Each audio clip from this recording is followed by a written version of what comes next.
I got 3 weeks to live? Are you shitting me? 4 on the outside.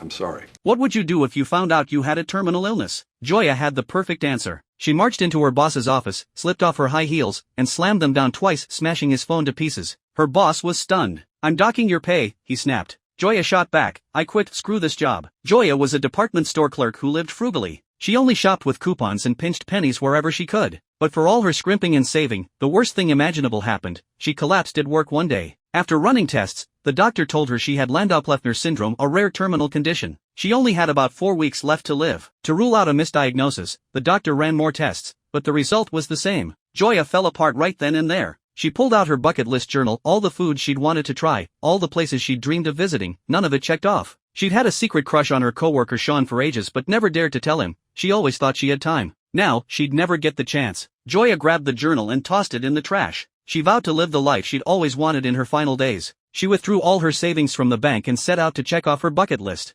On the plane, the white guy in the seat ahead kept reclining his chair all the way back, making it impossible for Joya behind him to get comfortable. Before she could say a word, though, he called over a flight attendant. "The woman behind me is bothering me," he complained. The flight attendant looked at Joya and, without even hearing her side, told Joya to make space for the guy in front. The old Joya would have backed down for sure, but not anymore. She refused to let anyone walk all over her now. "This greedy airline crams seats so close together just to make more money. It's not even as comfortable as a train," she yelled. The other passengers nodded along in agreement. The lead attendant sighed and said, "Ma'am, you booked the cheapest economy ticket. First class has more space." So the next second, Joya marched right into first class, the section only the wealthy could afford. She dug into a heaping plate of roasted chicken, sipped flutes of champagne, and enjoyed attentive service from the flight attendants. When the plane touched down, the destination was covered in heavy snow, and the line for taxis wrapped around the block. That's when Joya spotted a helicopter service ad on the wall. She didn't hesitate for a second. It was her first time in a helicopter. She took in every bit of the scenery below her. What would have been a 2-hour drive only took 30 minutes, and she landed right above the 5-star hotel. Even though the place was filled with high-profile guests, her grand entrance still turned plenty of heads.